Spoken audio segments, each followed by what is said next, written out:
오직 하나님의 영광을 위하여 화이팅!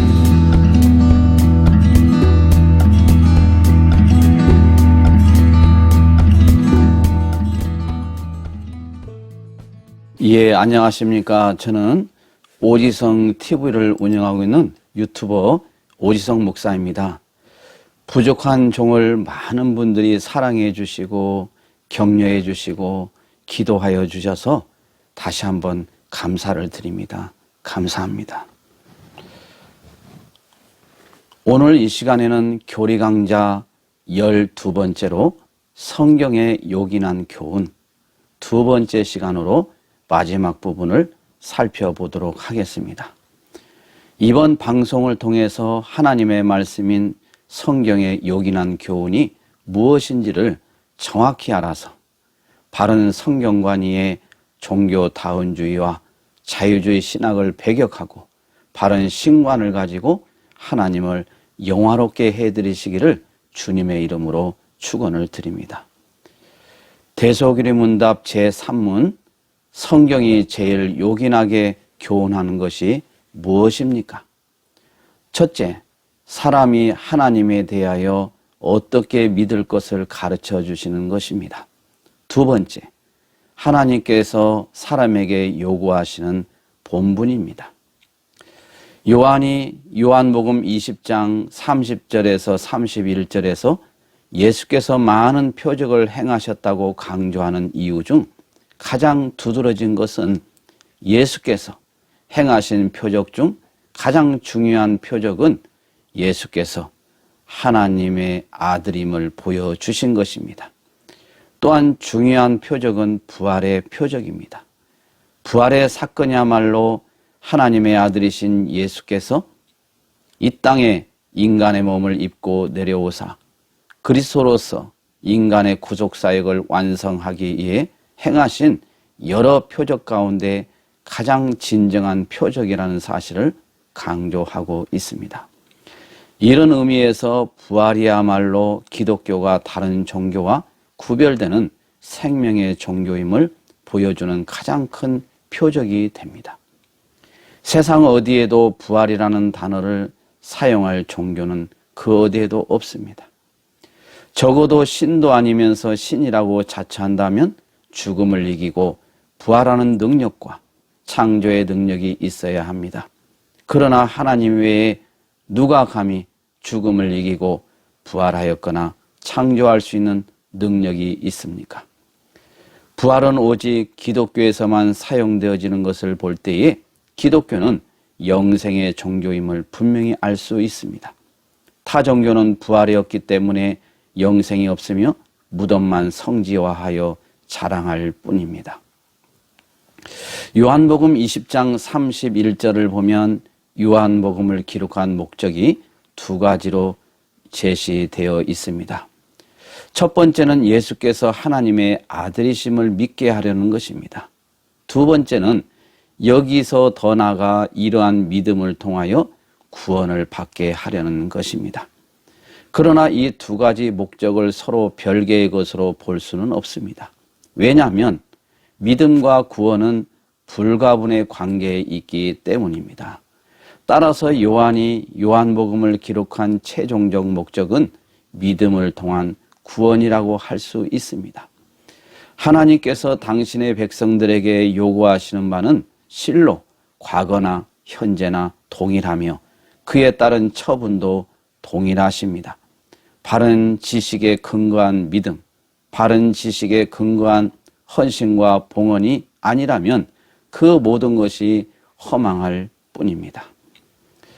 2번, 성경은 세상의 요구를 다 알려주지 않습니다. 성경은 인류의 완전한 역사를 제공해 주지 않는다. 성경은 우리에게 인류의 완전한 역사, 상식을 제공하지 않습니다.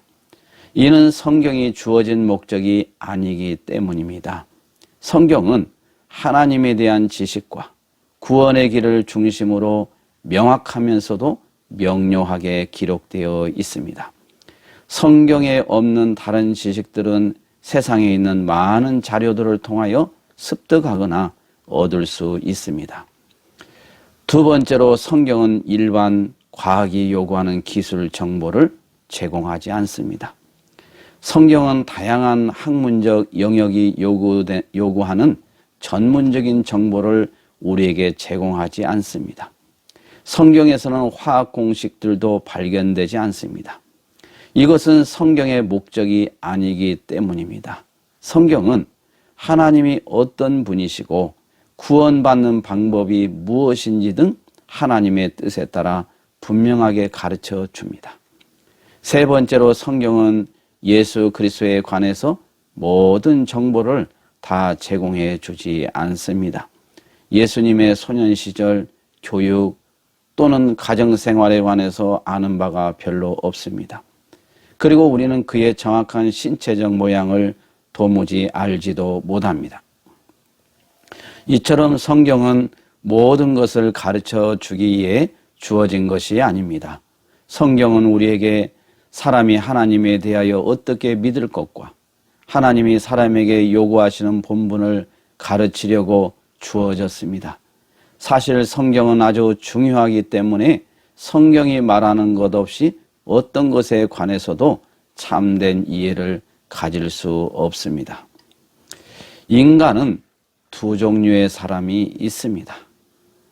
첫째, 하나님과 관련 없이 자기 자신을 이해하려는 사람이 있습니다. 시편 107편 10절에서 11절 말씀을 보면 사람이 흑암과 사망의 그늘에 앉으며 곤고와 쇠사슬에 매임은 하나님의 말씀을 거역하며 지존자의 뜻을 멸시함이라. 아멘.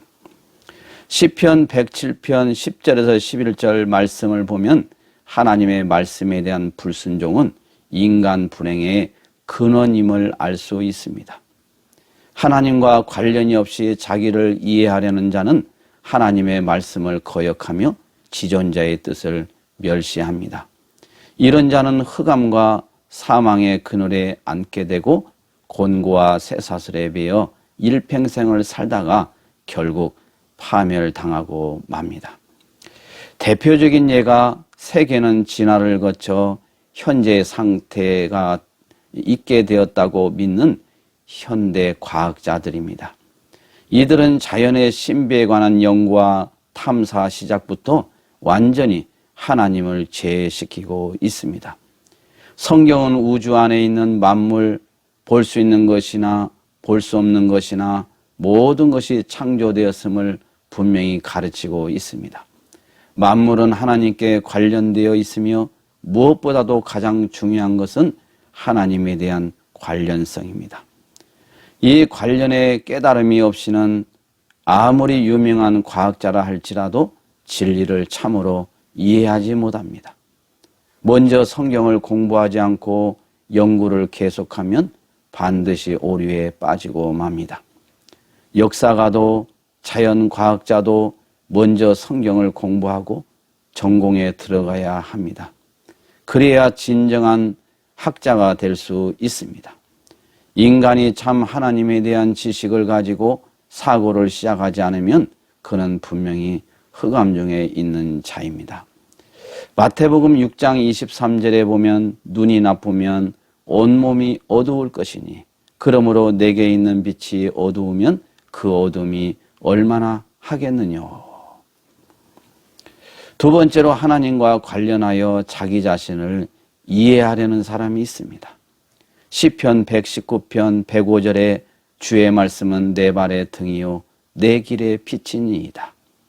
시편 36편 9절에 대저 생명의 원천이 주께 있사오니 주의 광명 중에 우리가 광명을 보리이다.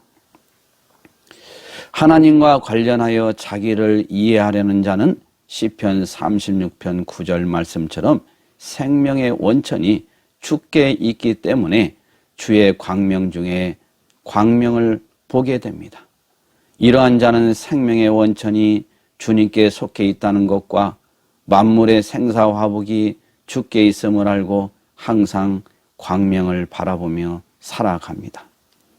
이처럼 성도는 하나님의 광명한 구원의 빛 가운데서만 참된 삶, 생명의 삶을 살아갈 수 있습니다. 이런 빛을 보게 해준 것이 바로 성경입니다. 하나님의 말씀이 받아들이지 않고 믿어지게 되는 것은 성령님께서 성도들의 마음을 중생시켰기 때문에 가능한 일입니다. 어떻게 인간이 세상에 자신의 이치를 이해할 수 있겠습니까? 오직 신앙을 통해서만, 다시 말해서 인간이 하나님에 대해 어떻게 믿을 것을 알 때만이 우리는 똑바로 걸을 수 있으며 하나님이 인간에게 요구하시는 의무와 본분을 깨달을 수 있는 것입니다. 교리문답에서 주목해야 할 두 가지가 있습니다. 첫 번째는 우리가 어떻게 믿어야 할 것인가를 크게 강조하고 있는 점입니다. 오늘날 흔히 무엇을 믿든 무엇을 별로 중요하지 않다고 말들 합니다. 이런 생각은 세상 사람들이 거의 다 가지고 있는 생각들입니다. 그런데 문제는 기독교인들 중에 마치 이런 생각에 동의하는 것 같은 행동을 하는 자들이 있는 것이 충격적입니다. 이들이 바로 종교다원주의 사상을 가진 자들이라고 오지성 목사는 확신하고 있습니다. 이들은 타 종교들이 무엇을 믿든지 그 결정을 존중해주며 그들 안에 나름대로 있는 구원관까지 인정해주고 있습니다. 오지성 목사가 일전에 방송한 천국과 지옥에서 지옥의 목사들이 많이 와 있는데 그들이 바로 배교자들인 종교다원주의 사상을 쫓는 자들이라는 말을 한 적이 있습니다. 구원의 길은, 하나님께 나아가는 길은 오직 예수 그리스도밖에 없습니다. 진리가 이러함에도 불구하고 타종교에도 그 나름대로 구원이 있다고 인정하는 자들은 불신앙자임에 틀림없습니다. 어떤 이는 각 사람은 자기가 원하는 대로 믿을 권리가 있다고 말합니다. 다른 이들은 무엇을 믿든지 그 사람이 타인에 대해 신실하고 점잖으면 그가 믿는 것은 받아들일 만하다고 말합니다. 무엇을 믿든 그 차이가 없다고 주장하는 자들은 진정으로 하나님의 자녀가 아닙니다. 믿는다는 것은 진리에 동의하고 진리를 신뢰하는 것을 의미합니다. 그러므로 성경이 가르치는 바를 믿는다는 것은 거기에서 나온 진리에 동의하고 진리를 신뢰한다는 것입니다. 성경은 하나님의 말씀으로 권위가 있는 것이기 때문입니다. 이 믿음은 거룩한 믿음입니다. 성경 외에는 어떤 가르침도 믿음의 요소가 될 수 없습니다. 그 이유는 성경 외에는 신적 권위가 없기 때문입니다. 하나님 말씀 외에 그 어떤 책도 절대로 무효할 수 없습니다. 요한이서 9절에 보면 지내쳐 그리스도 교훈 안에 거하지 아니하는 자마다 하나님을 모시지 못한다. 지내쳐, 이 말은 지나치게 앞질러 가다 뜻입니다. 하나님의 진리에서 탈선하여 그릇된 새 사상의 영역으로 나아가는 것을 의미합니다. 요한복음 4장 22절 24절 말씀, 너희는 알지 못하는 것을 예배하고 우리는 아는 것을 예배하노니 예배하는 자가 신령과 진정으로 예배할지니라. 인간이 잘못된 신앙을 가졌을지라도 올바른 삶을 살 수 있다고 생각하는 것만큼 위험한 것은 없습니다. 좋은 나무가 나쁜 열매를 맺을 수 없고 못된 나무가 아름다운 열매를 맺을 수 없느니라. 마태복음 7장 18절. 교리문답에서 주목해야 할 두 가지 중 이제 두 번째, 인간이 참 신앙과 믿음을 가졌을 때 하나님이 명한 것을 행해야 한다는 것입니다. 교리문답이 사람이 하나님에 대하여 어떻게 믿을 것과 하나님이 사람에게 요구하는 본분을 강조하는 것은 신자가 생활에 참된 자세를 갖도록 하기 위한 것임을 알게 됩니다. 죽은 정통이라는 것이 있습니다. 사람들이 성경의 참된 교리들을 고백하고 이것들을 토론하고 주장하며 그 방법들을 이해하기도 하지만 그들은 하나님께서 원하시는 삶을 살지 않음을 의미합니다. 우리는 이것이 얼마나 잘못된 것인가를 알아야 합니다. 올바른 행위, 실천의 결과가 없는 한 참 신앙이란 있을 수 없습니다. 야고보서 2장 14절에 내 형제들아 만일 사람이 믿음이 있노라 하고 행함이 없으면 무슨 이익이 있으리요? 그 믿음이 등이 자신을 구원하겠느냐. 야고보서 2장 17절에서 26절 보면 행함이 없는 믿음은 그 자체가 죽은 것이라. 영혼 없는 몸이 죽은 것 같이 행함이 없는 믿음은 죽은 것이라. 물론 이 행함이라는 것은 구원받은 것을 전제로 말씀하고 있습니다. 구원받은 자는 행함을 통해서 구원받는 것이 아니라 우리는 이미 구원을 받았기 때문에 성화 차원에서 우리의 행함이 변화되고 나타나야 하는 것입니다. 행함을 통해서 구원받고자 하는 자는 미련한 자가 되는 것입니다. 이제 결론을 맺도록 하겠습니다. 하나님이 인간에게 요구하시는 본분에 대하여 우리가 이해해야 할 것은 어떤 것이 하나님의 원하시는 바이며 어떤 것을 행해야 하는 것입니다. 우리는 피조물이요 백성이요 자녀이기 때문에 행해야 할 의무만 있습니다. 죄악된 인간들은 자유의지를 들어 하나님께 마치 어떤 권한이나 당당하게 요구할 자격이 있는 것처럼 따지기를 즐겨합니다. 또한 하나님에 대해서 이해나 납득을 요구하고 있습니다. 그러나 하나님 앞에 제약된 인간은 오직 하나님의 처분대로 살아가는 것이지 어떤 불평도 요구도 할 수 없음을 분명히 직시하여야 합니다. 성경이 제일 요긴하게 택자에게 교훈한 것은 사람이 하나님에 대하여 어떻게 믿을 것을 가르쳐 주시는 것과 하나님께서 사람에게 요구하시는 본분입니다. 하나님께서 어떻게 믿을 것과 우리에게 요구하시는 본분을 만약 가르쳐 주지 않고 각자 알아서 믿도록 내버려 두셨다면 어떻게 되었을까요? 불의한 인간들은 자기들이 스스로 알아서 하겠으니 간섭하지 말라고 하나님께 불평만 하게 되었을 것입니다. 이러한 자들에게 바울은 로마서 1장에서 이렇게 고발하고 있습니다. 스스로 지혜 있다 하나 우둔하게 되어 썩어지지 아니하는 하나님의 영광을 썩어질 사람과 금수와 버러지 형상의 우상으로 바꾸었느니라. 하나님께서 어떤 규칙을 주시지 않고 내버려 두었더니 하는 짓들이란 하나님을 섬기는 것이 아니라 금수와 우상으로 바꾸어 섬기더란 말입니다.